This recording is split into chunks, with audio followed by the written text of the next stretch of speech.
नया फिर दिन हुआ,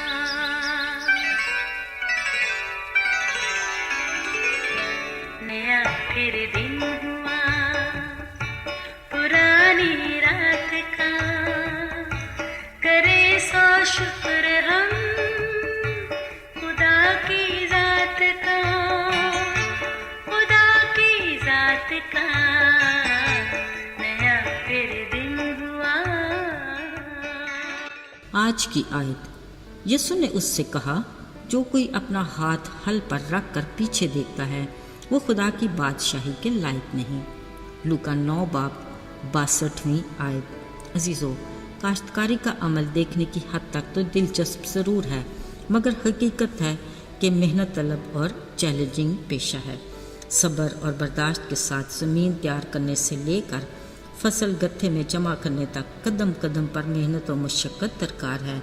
इस सारे अमल के हर मरहले पर किसान को खुदा की कुदरत का तजर्बा हासिल होता है और मुशाहिदे के लिए भी कोई नई चीज़ मिलती है।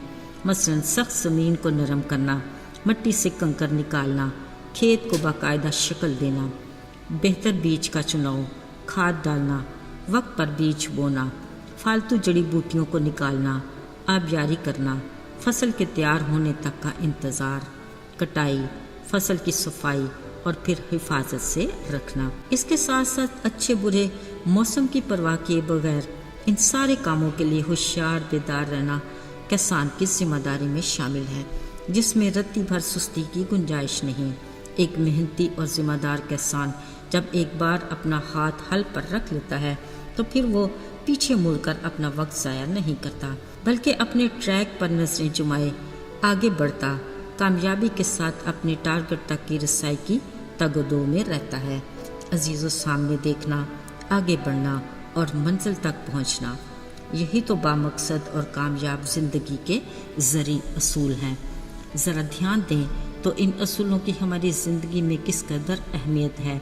यही वजह है कि यीशु ने हल पर हाथ रख कर पीछे देखने वाले किसान की मिसाल उस शख्स से दी जो खुदा की बादशाही के लायक नहीं। इसलिए यीशु के पैरोकार बनने की आरज़ूमंद अफराद को इन असूलों की अहमियत का इदराक होना चाहिए।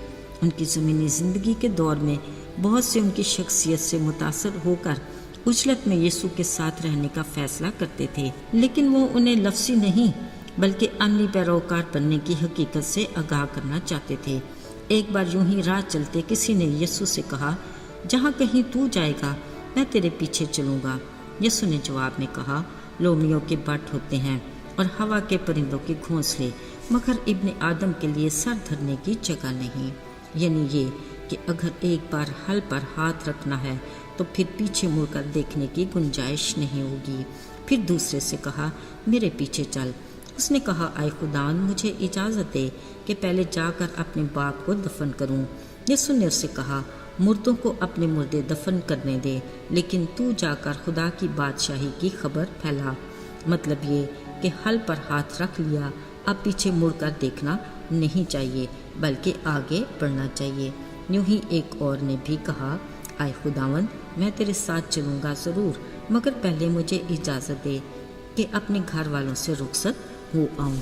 अजीज़ों, यीशु ने उससे वाज़े अल्फाज में कहा, जो कोई अपना हाथ हल पर रख कर पीछे देखता है वो खुदा की बादशाही के लायक नहीं। याद रहे, यीशु के पीछे चलने की वाहिद सूरत यही है कि हर रोज़ अपनी सलीब उठाएं, खुदी का इनकार करें और उसके पीछे हो लें। यानी हल पर हाथ रखें, अपने सामने के ट्रैक पर नजरें जुमाएं और आगे बढ़ते जाएं और अपनी मंजिल यानी हमेशा की ज़िंदगी के वारिस बने। अजीज़ों, तंग रास्ते पर चलने वाले मुसाफिर का कठिन सफ़र ज़रूर है, मगर खुदा का कलाम हर कदम पर हमारी रहबरी करता है। उसके वादे हमारे ईमान की मजबूती का बायस होते हैं। यकीनन ना तो वो हमसे दस्तबरदार होता है और ना हमें छोड़ता है।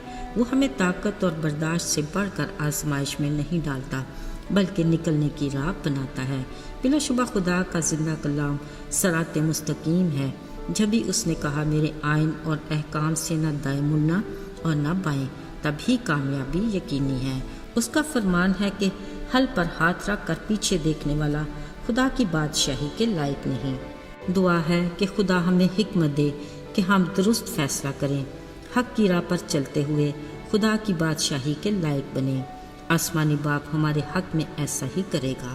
یاد رہے، ہمیں لوط کی بیوی کی طرح پیچھے چیزوں کی فکر میں نمک کا ستون نہیں بننا، بلکہ خدا کی تازہ برکات حاصل کرنے کے لیے آگے بڑھنا ہے اور آگے ہی دیکھنا ہے۔ آئیے دعا کریں۔